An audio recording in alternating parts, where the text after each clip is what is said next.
Welcome to Total Architecture, Business IT Alignment in Practice. Hi, I'm Paul Brown, Principal Software Architect at Tibco and author of a series of enterprise architecture books.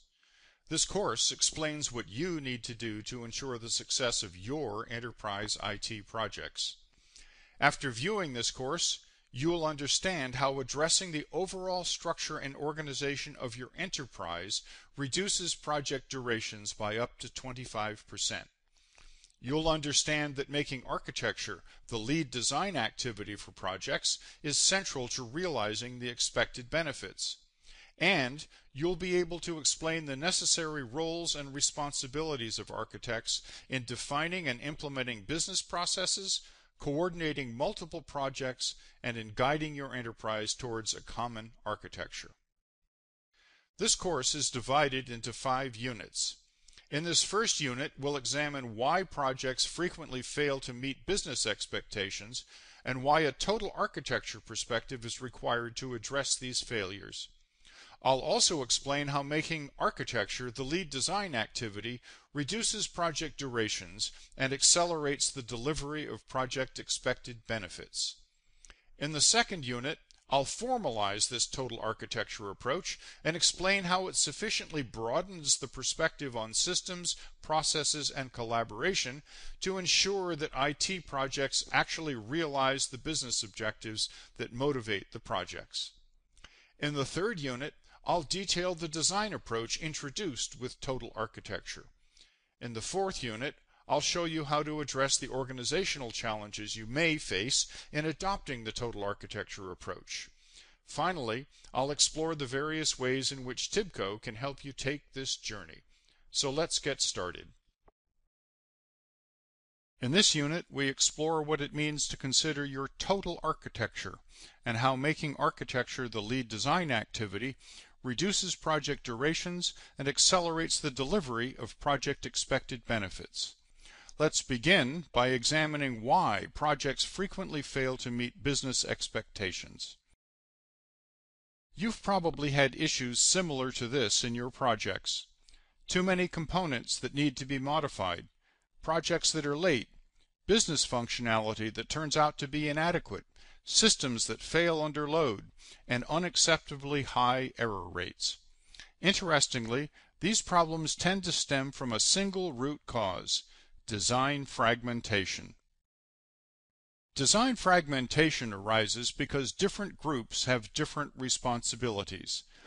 The business side of the house owns the business process definition. Various managers are responsible for the groups of people that work within these business processes. The DBA is responsible for the information being used, and any number of IT architects are responsible for everything from applications down to the network. But nobody is responsible for the overall design. If you address your project in this fragmented way, the resulting pieces won't fit together particularly well, at least initially. The first time you put it together, the solution works poorly or not at all. Rework is required until the pieces finally fit together well enough to solve the business problem. In the absence of an overall design focus, this rework approaches 100%. A recent quote from the New York Times regarding the healthcare.gov website illustrates this point. The Times reported that the project, quote, was failing in part because of the Medicare agency's decision not to hire a systems integrator that would coordinate its complex parts, unquote. The consequences of a fragmented approach are that the initial implementation of the solution provides only marginal business benefit, if it works at all. Rework, approaching 100% of the original effort, will be required to deliver the functionality that the business really wanted. In the worst case, the project is abandoned, wasting the entire project investment. The solution to this problem is so simple as to appear obvious. You need to establish and share a common vision of how all the design pieces must fit together to solve the business problem. Let's do a little thought experiment to drive this point home. You are planning a team outing. You're going to have a picnic. But you don't want to saddle any one person with all of the responsibilities, so you divide them up. You ask one person to choose the beverages, another to choose the food, and a third to choose the location. Everyone goes off to do their assignment. But you have a surprise in store when everyone reports their results. Person A chose fine wines as the beverages. Person B decided on a barbecue, which, depending on your taste, may or may not go well with the wine. But the showstopper is the location. The person responsible for the location chose a magnificent site halfway up the side of a mountain on a hiking trail. At that point, you realize that you aren't going to drag a barbecue grill and cases of wine halfway up the mountain just because the scenery is beautiful. These choices are incompatible. Now imagine how the outcome would have been different had you shared this vision before you sent everyone off to do their tasks. Here you can clearly see that there are children as well as adults, so there has to be more than wine available in terms of beverages. You get an idea of the kinds of foods that are expected, and, most importantly, you see that this is an established picnic venue with tables already set up. Had you shared this vision, the choices that were made by these three people would have been much more compatible. Establishing a shared vision for everyone involved in your project is essential to ensure that all the pieces fit together and truly solve the business problem. So how do you do better in your IT projects? You must address the total architecture, all of the ingredients required to actually execute your business processes and deliver business value. You need to think about people as well as systems. You need to think about how they collaborate to bring the business processes to life and what work is being done by each participant. You need to think about how they interact and how they share information and other artifacts involved in the business process. You need to think about whether the process should be managed or monitored and how to make it perform well enough to meet the needs of the business. In total, you need to think about how all of these pieces fit together to actually deliver value to the enterprise's customers and business partners. The trick for accomplishing this is to make these considerations the lead design activity in your project.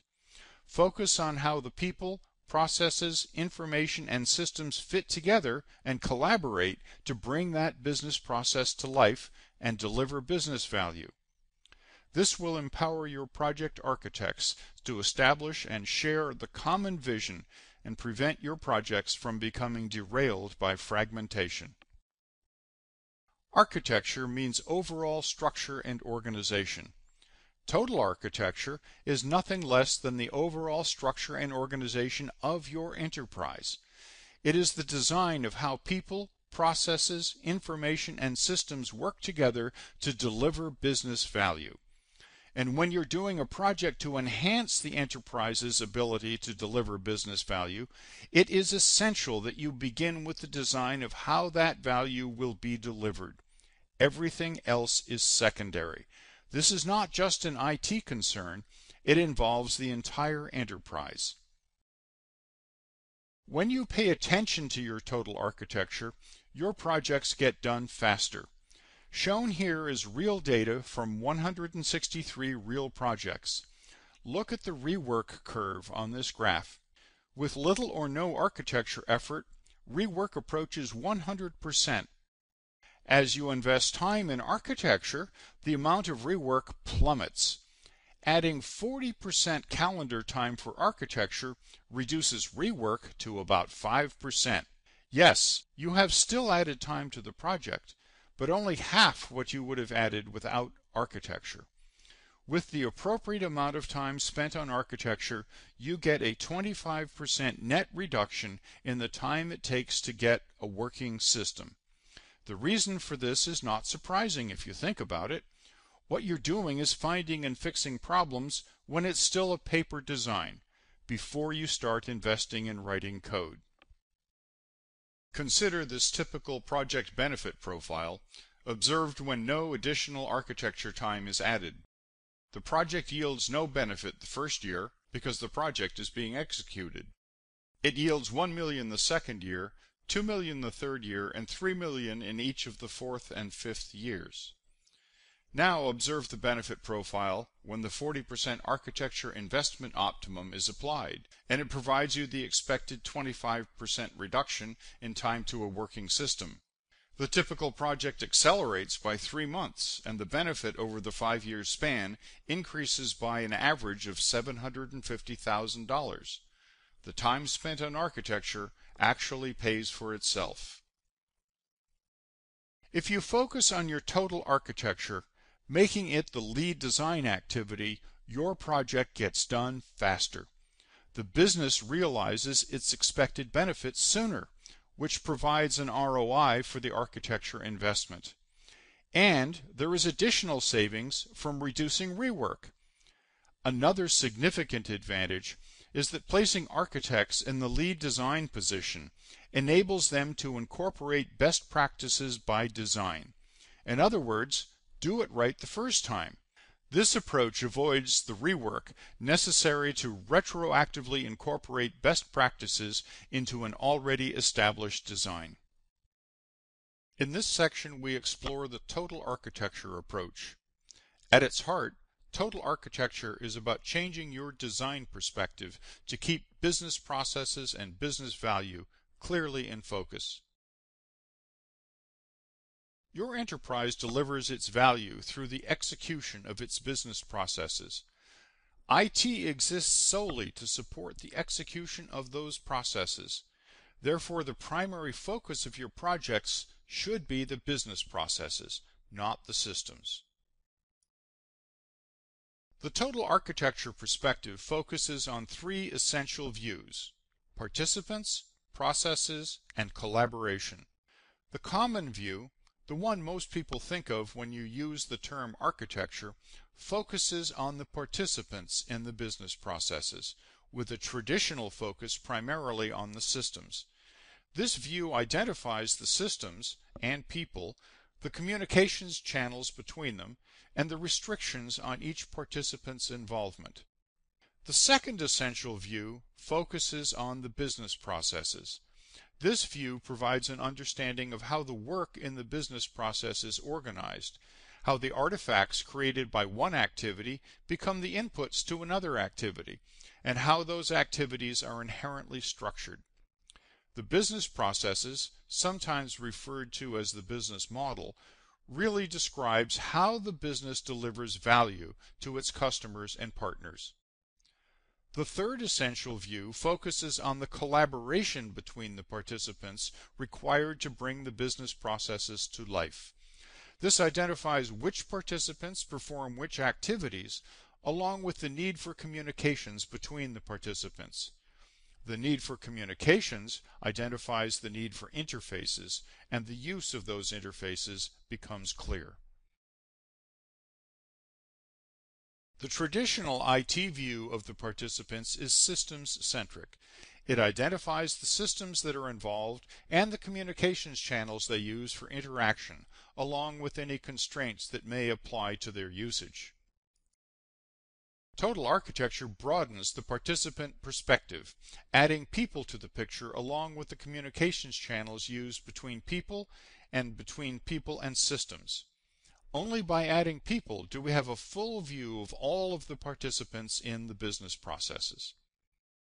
Unless the project is explicitly focusing on business process management, the traditional IT perspective on process focuses on the work of the systems. The identification of the activities and the definition of their organization into a process is often just implied in the wording of the requirements. Total architecture broadens the business process perspective. It explicitly identifies the activities being performed and the relationships between the activities. It also identifies the information and other artifacts being produced and consumed by those activities. The scope of information required to support the business process is clearly identified. In this case, the categories of information to be included in the report of an order status. The traditional IT approach towards collaboration typically describes verbally how the participants interact to get the job done. The context for this discussion is usually a diagram showing the participants. Oftentimes, the interaction description is not even written down. It's delivered verbally in a design review with the participant diagram as background. Total architecture broadens the collaboration perspective by explicitly showing all participants and their interactions using what is commonly referred to as swim lane notation. Creating the diagram ensures that all participants and the full set of interactions required to complete the business process have been identified. The diagram itself serves as a communications mechanism so that all interested parties can understand this vision of how the solution will execute this business process. Now let's apply the broadened perspective of total architecture to the implementation of services. One way to reduce IT costs is to implement functionality in a manner that makes it easy to use under a variety of circumstances. Functionality provided in this manner is commonly referred to as a service. The order status functionality that we've been looking at is a likely candidate for a service. But to ensure that it can indeed be used under different circumstances, you actually have to determine what those circumstances are. What if you want to make it possible not only for a customer to look directly at the status of one order, but also for a partner system to query the status of a group of orders? Let us now explore how the total architecture perspective broadens our understanding of the service and its intended utilization. Partner-initiated queries originating in partner systems add new participants in the business process. You now have a partner system involved, a system that does not belong to you. And if you're going to allow someone else's system to connect, you're probably going to want some kind of a gateway involved to check credentials and authorize the use of this service. It is this gateway that will actually call the service and return the result. The business process is a little different for the partner scenario. Part of the process is no longer under your control. The partner, through some process unknown to you, determines which orders require status updates and assembles a list of these identifiers. Not only does this change your thinking about the order status request, it now needs to accept a list of order identifiers, it also opens the possibility of invalid order identifiers. The process warrants some further exploration to determine how to respond when invalid identifiers are presented. The result also needs to be modified to return a list of orders instead of just one. The collaboration perspective gives us further understanding of the differences. The service now has to validate the order identifiers, and it remains to be determined what to do if invalid identifiers are presented. In addition, the interaction with the order management system either needs to be updated to take a list of order identifiers, or the service needs to iterate over the list and call the order management system for the status of each order. All of these changes are easily accommodated if they're identified early in the game. Conversely, failure to do so, failure to explore the total architecture of your solution, leads to the 100% rework penalty. The previous example explored a total architecture approach to services, but there are similar gains to be had in any design that involves multiple systems. Whether it is master data management, complex event processing, business process management, or enterprise application integration, total architecture helps you explore and refine these designs as well. Total architecture is a pragmatic approach. Its primary focus is on the business processes that deliver the benefits you expect from your IT projects. Architecture best practices are pursued opportunistically, but never to the detriment of the business. Balance is sought, treating architecture decisions as investment decisions, weighing costs against benefits. Total architecture is a well-supported and proven methodology for the design of distributed systems. It has been in use for more than a decade in the field. There's a series of books covering both the methodology in general and its application to Tibco technologies. and training and certification are available for architects interested in applying the approach. Now that you've been introduced to the total architecture approach and have been shown what it can accomplish, I'll explain how total architecture is best put into practice within the enterprise. To put the total architecture approach in perspective, let's take a look at how IT projects have evolved.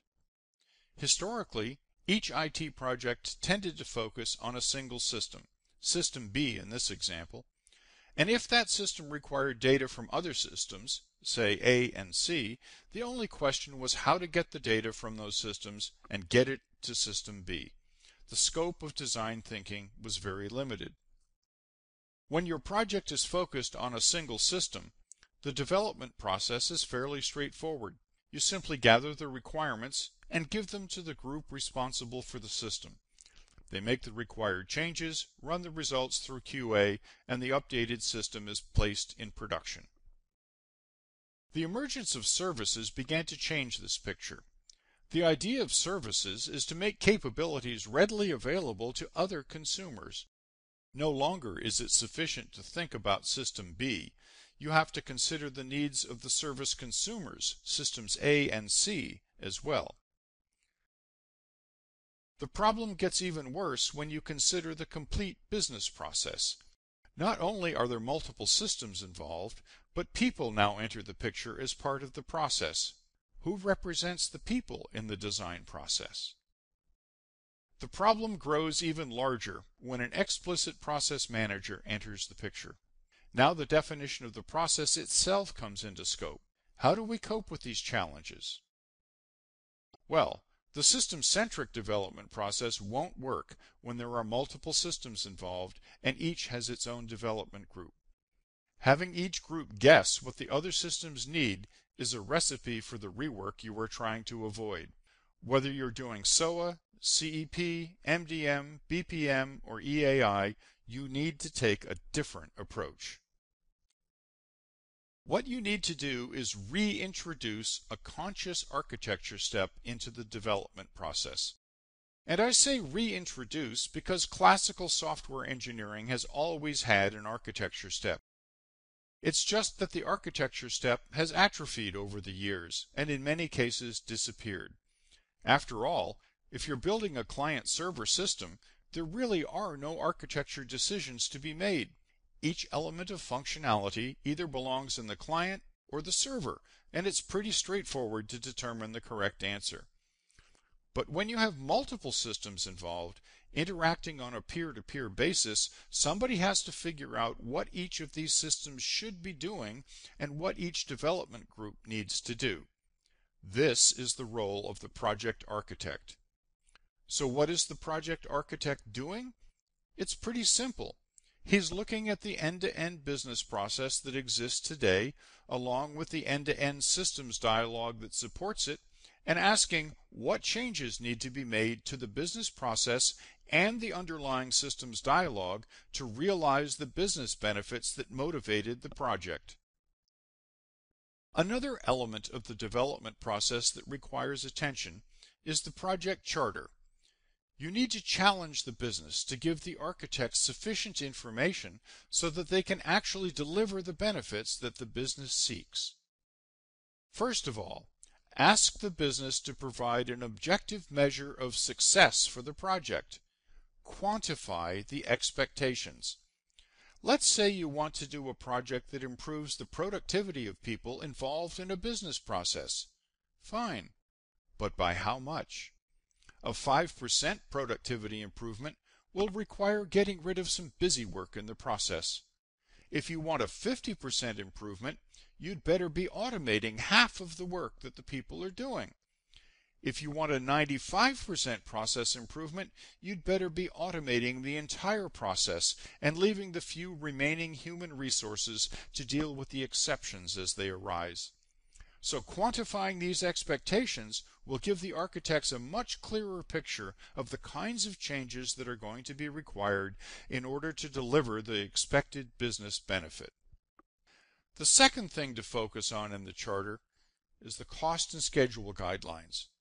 Yes, I know, I've heard project teams laugh on day one. Where did that estimate come from? Well, to me, that statement reflects a lack of understanding. While the number may have started out its life as somebody's guess as to what it would take to implement this functionality, by the time the project is actually chartered, it is a business statement. The business expects those quantified expectations to be met within these cost and schedule guidelines. And the very first task for the project architect should be to answer the question, can we get there from here? Is it possible, in fact, to deliver those quantified expectations within these cost and schedule guidelines? If the answer is no, you want to get that answer back to the business while most of the time and most of the resources are still left. The alternative is that the project will chug along and burn through all of the resources and time, and only then discover that more resources and more time are required. And at that point, the business has only two choices: either pony up the extra resources and time, or shoot the project and waste the investment. Now, the third element you want to focus on in the project charter is an understanding of the risks involved with the business processes that are being worked on. Specifically, what happens to the business if one execution of the business process fails? What happens to the business if the business process becomes unavailable for some period of time? This is the understanding that will lead the architects to appropriately make expensive design decisions regarding the use of fault tolerance, high availability, and site disaster recovery. You certainly don't want to put these kinds of resources behind a business process that generates monthly reports that end up being doorstops. You want to employ these techniques only for business processes that have a significant impact on the success of the business. There's one more thing to focus on in your development process, and that is the presence of an integration test step. Now, the integration test is not particularly complicated if it's thought out ahead of time. It's simply an ordered assembly process. Put parts A and B together, make sure they're playing nicely, and then add parts C and D, make sure they're playing nicely, and so on. This conscious order of assembly can make a tremendous difference in the amount of time it takes to get the system basically up and working. It can make the difference between a week or two of testing and several months of testing, and those are real numbers from real projects. So with this in mind, take a look at your current development process and ask yourself, do you have an architecture step in your development process that is the lead design activity? Do you have the three elements of the project charter clearly defined? Quantified business expectations, a clear understanding of cost and schedule guidelines, and an understanding of the business impact of the failure of the business processes that you're working on? And do you have a conscious integration test step and order of assembly defined in your development process? In the context of this evolved development process, one can then ask the question of governance. The most important governance step occurs at the end of the architecture phase while the design is still on paper. At this point, you want to ask questions like, did I reuse existing components and services appropriately? Am I proposing new components and services appropriately? It's still easy to change your mind at this point, but the further downstream you go, the more rework will be required to change your mind. An hour spent here saves a day downstream, so this is a very important governance checkpoint. In the context of the evolved development process, let's take a look at the project architect's responsibilities. The primary responsibility is to define the changes that are required to the business processes and systems dialogue that are necessary to meet the business objectives, and further, to determine whether these changes can be implemented within the cost and schedule constraints. Along the way, the project architect should also be identifying design patterns that can be used. Their use will save time during the design and implementation. The architect may also identify the need for new design patterns for design problems that keep recurring, so that solutions don't have to be reinvented every time. The project architect should also be identifying existing components and services that can be employed, as well as candidates for new services.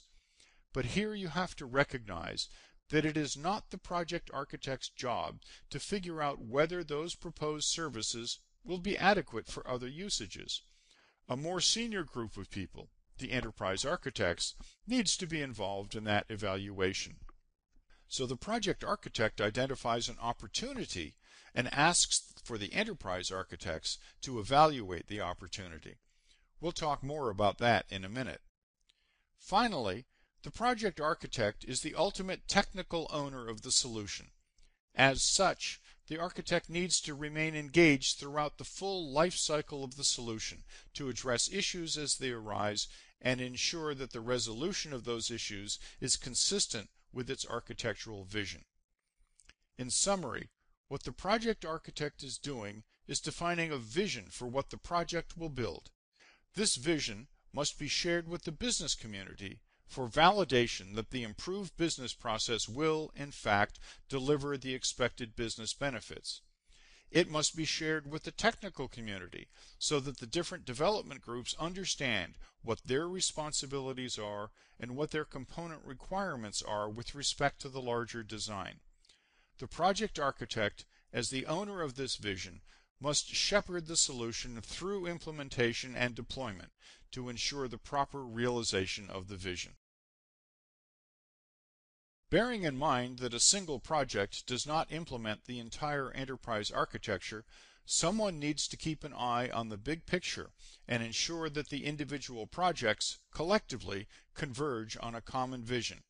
This is the primary responsibility of the enterprise architects. Defining that future state architecture is an obvious element of establishing the vision, but more challenging is the definition of how you're going to evolve the existing architecture until you reach that final state. Your business is up and running and must continue to do so during this transition. Furthermore, there are typically insufficient resources on any given project to implement all the services that you would like and make other kinds of architectural changes. Pragmatic guidelines are required to define how much of that incremental move toward that end state vision each project should undertake.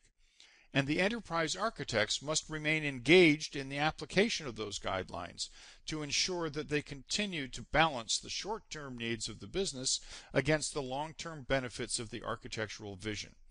The enterprise architects own the vision and must shepherd it through its realization. Enterprise architects must also define the design patterns that explain to project architects how the elements of the target architecture should be employed. The target architecture is not just a collection of technologies and components.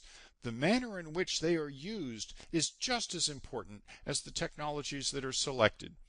It is important that the enterprise architects communicate this usage clearly in the form of design patterns such as those we looked at in the previous lesson. To be effective, the enterprise architects cannot live in an ivory tower. They must be proactive leaders, engaging with project teams and guiding them in evolving toward the end state architecture. This is most efficiently carried out through the mentorship of project architects as they conceptualize their solutions. Governance, however, remains an important responsibility. You also have to realize the practical limitations of project architect capabilities. When the challenges are extreme, you need your enterprise architects to play the project architect in projects that require complex designs. Your enterprise architects are, after all, your most senior architects. When the designs get extremely challenging, you want your senior architects doing those designs. Another leadership responsibility is the training and mentoring of project architects. Project architects don't grow on trees. You're going to have to build these skills, drawing on your pools of senior designers and business analysts. Your enterprise architects are going to have to arm them with the skills necessary to play the project architect role. In summary, enterprise architects are defining the vision for the overall enterprise architecture and how to evolve to that architecture.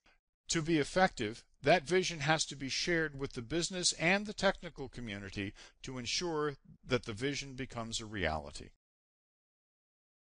So let's take a look at an example of the development process in action, using the earlier order query as an example.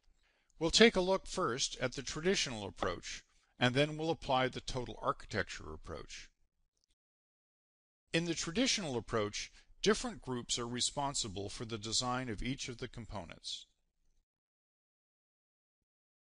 The teams meet to sketch out the big picture of the design. An information model is not developed at this time, as it is considered to be implementation detail. The design passes the design review. In implementation, each of the teams proceeds in parallel. The App Server team conceptualizes the user interface, while the Services team develops the actual query operation. Each team starts with initial assumptions about what the other team is doing. Several iterations are required before the interaction between the App Server and the query service is finalized. The situation is exacerbated if the actual user requirements are also being finalized during this time. Rework is required as the interactions between participants is refined to produce the working solution. The total architecture approach adds project architects as the overall solution design leads. Their task is to ensure that the end-to-end business process meets business objectives and that the responsibilities of the participants and the dialogue between them are clearly defined. The project architects focus first on the organization and structure of the overall business activity, identifying the information and other artifacts that must pass between the activities. The project architects consider not only where people interact with systems, but also where people interact with each other. Their task, after all, is to ensure that the overall business process works, not just the systems. Before the individual component teams begin their work, the project architects define the entire pattern of interaction between the components, including the details of the interfaces. At this point, the business can validate that the process, as defined, will achieve the business objectives. Since all interactions and interfaces are designed, the component teams avoid rework as they implement the design. At all levels, architecture is vision. Both at the project and enterprise level, architects are not just establishing the vision, they're sharing it and shepherding it through its realization. A solution architecture document that's a book on a shelf does nobody any good. It has to be shared with the business, and the business process changes have to be validated. It has to be shared with the technical community, and the owners of the individual systems have to agree that their systems are capable of doing what's required and understand how their components fit into the larger solution. At the enterprise architecture level, the vision of where the enterprise wants to go and the path to be taken in evolving there can't be a report living in a file cabinet. It also has to be shared with the business and project teams in order to have any effect. And the enterprise architects must continue to shepherd that vision until it becomes a reality. In this section, we'll begin by discussing the organizational and management challenges that arise in the implementation of total architecture. You'll need to prepare for these challenges in order to lay the groundwork for its success. From an organizational perspective, major systems typically reside in an organizational silo consisting of a business group and a supporting IT group. New technologies that are being introduced, for example, SOA, BPM, MDM, and CEP, typically get a new silo of their own, containing an IT group but not a business group. This silo is often referred to as the center of excellence. The absence of a business component in these new technology silos can be a handicap. Solution components implemented in these silos still need to make performance commitments, yet they often depend on the performance of other systems. Thus, making a performance commitment requires supporting commitments from the silos owning those systems. Since the resource commitments of those silos is typically controlled by the business unit, the absence of a business side in the new technology silo can present a problem in these negotiations. For the moment, however, let us put this consideration aside and take a look at how projects involving multiple systems, and thus multiple silos, are organized. We will refer to these as silo-spanning projects. The reality is that the bulk of the resources that are involved in silo-spanning projects are in those silos and will remain in those silos. You're not going to do a massive reorganization just because you happen to be doing a project that involves multiple silos. The project leadership team, comprised of the project or program manager and the business and system architects, does not belong to any one of these silos. The team responsibilities span all of the silos that are involved. In an earlier section, we talked about the role of the project architects in figuring out what each of these silos needs to do. Once the architects determine what is needed, the project manager must now negotiate with the individual silos to get them to agree to do the necessary work and make the necessary commitments. These negotiations can run into conflicts, particularly with the incentives and measurements that are placed in front of the various silos.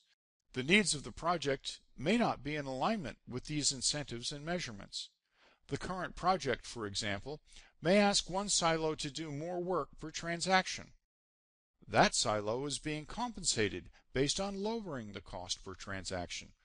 Those people are not going to willingly agree to take a cut in pay just to be good corporate citizens and do what the overall project needs. The resolution of such conflicts requires a senior executive to be engaged. This is a person with line authority over the silos, and their responsibility is to realign priorities as required. This is the typical structure you find for any major project that impacts multiple silos. For example, the introduction of an ERP system into an enterprise has a far-reaching impact across multiple silos, and such projects always report to a senior executive sponsor specifically to expedite the resolution of the problems that can arise. The problem you face today is that any of these new technology projects can run into the same issues. Every SOA project, every BPM project, every CEP project, and every master data management project can potentially run afoul of these same issues. But you can't have all of these projects reporting to a senior executive sponsor. So what do you do? Well, one thing you can do is to create an enterprise projects organization that's focused on projects that touch multiple systems. That organization owns the leadership team for each of the silo-spanning projects, the project manager, the business process architects, and the system architects. If this enterprise projects organization reports to a senior manager, it can have the authority that it needs to resolve conflicts. But there's another potential problem that needs to be addressed. When you are building reusable services or components that you expect to have a long life, like master data management or business process management, you expect not only that these components will meet the needs of today's project, but also that they will meet the needs of future projects as well. However, ensuring this fit into future projects is beyond the scope of responsibility of the project architect. To ensure this future fit, you need to involve people with a broader perspective. Collectively, these people comprise the enterprise architects. They must be engaged to look ahead into future usages and sanity check the conceptualization of these components and services. The term enterprise architect, as used here, has a very broad scope. It includes business process architecture, defining the roles and responsibilities of organizations. It includes systems architecture, defining the roles and responsibilities of systems at all levels of abstraction. And it includes data architecture, not just the logical structure of information, but its physical organization. Where does the data live, and where and when is it replicated, and how is it kept consistent? Since the enterprise architecture group is already responsible for defining the overall vision in these areas, It is also in an ideal position to sanity check proposals for building new components and services. But there's a timing problem.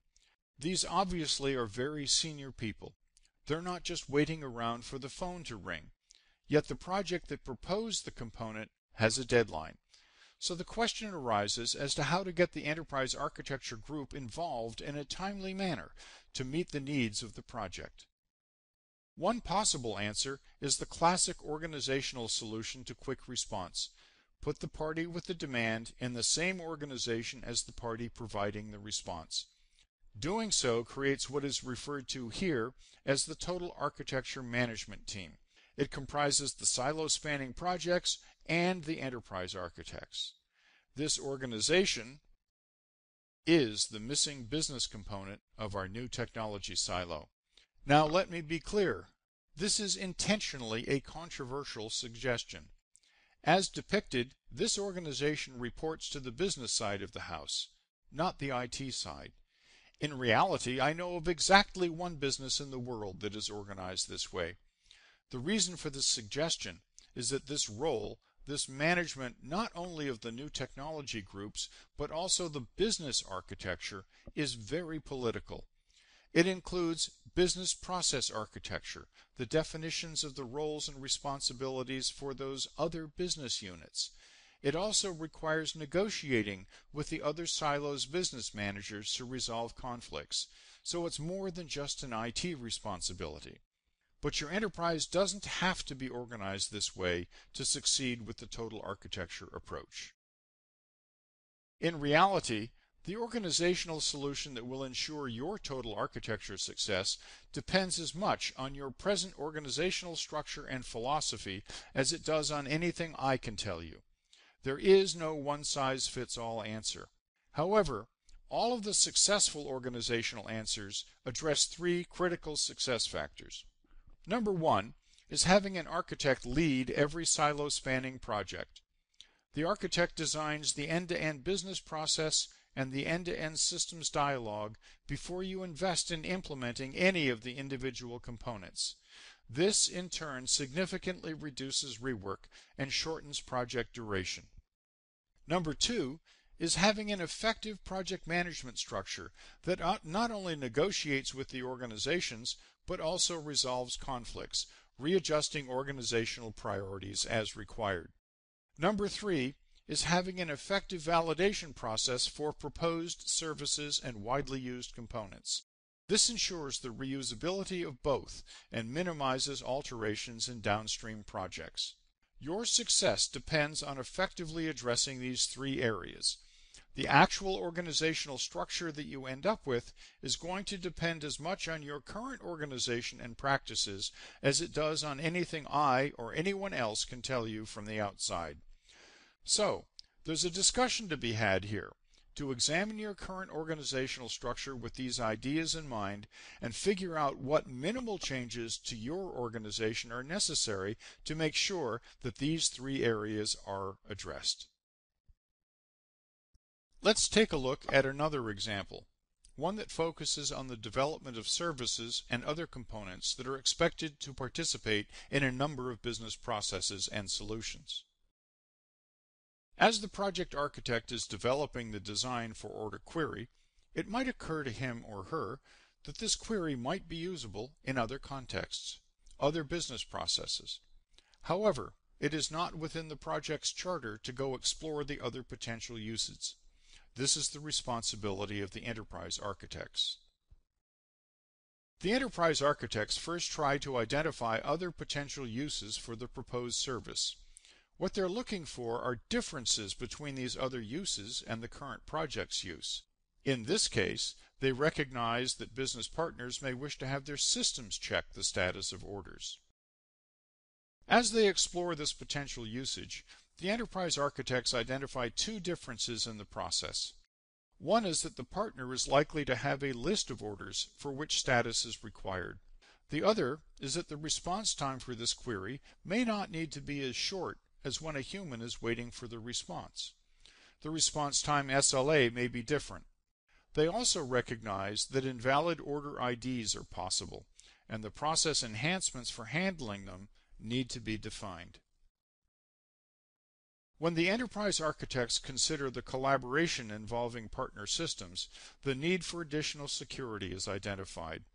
They decide that in the case of the external interactions, the enterprise's gateway system will handle those responsibilities. At this point, the enterprise architect's examination of other usages yields a broader specification for the proposed query service, one that is likely to be able to support future usages. The project team can now build the service to the enhanced specification with some confidence that its expanded capabilities will save time in some future project. So if you're intrigued by this total architecture approach, you may be asking yourself, how do I get started? Well, Tibco Professional Services have a number of ways that can help you. First of all, we offer training and certification for project architects to not only give them the skills that are needed, but also certify that they're capable of actually performing this role. You may want to have a Tibco Global Architect work with you for a while as you begin your journey to mentor your newly trained architects and guide your transition from your current development approach to this more comprehensive approach. Our architectural services group can provide project architects to lead your early projects so that you realize these benefits as you are ramping up in your total architecture skills. Our current state assessment engagement will not only examine how you do things today and make recommendations as to what changes are necessary going forward, but also help you build consensus within your organization about what your go-forward strategy should look like. The whole idea of this current state assessment is to focus on identifying the minimal changes that are necessary to give you the maximum results. Another way to explore these architecture ideas is to participate in our Innovation Workshop. This workshop helps you explore a technology category, the innovative improvements you might make to your business processes, and the benefits that would ensue. The workshop is divided into 3 parts. Part 1 explores the kinds of business process innovations that can be enabled by these selected technologies and helps you identify at least one of your business processes for deeper examination. Part 2 is a collaborative exploration of how these business processes might be improved and the business benefits that would result. It identifies the needed business process changes and the corresponding systems changes. The third part is a management review of this resulting solution architecture. This little workshop actually demonstrates the architecture leadership process in practice as the group collaboratively explores the changes to the business processes and systems that are required to realize the expected business benefits.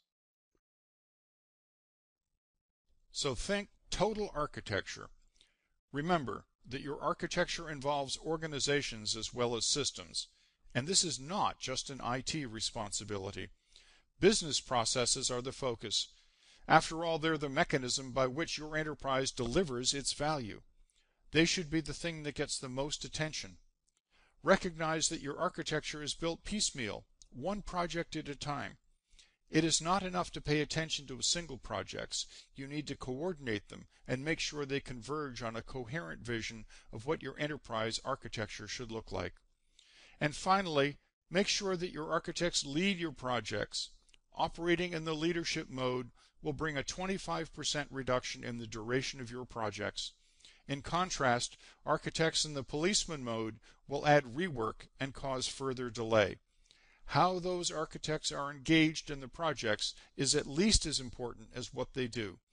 And it takes some authority to back them up. Conflicts will have to be resolved, and you need a practical approach for resolving them.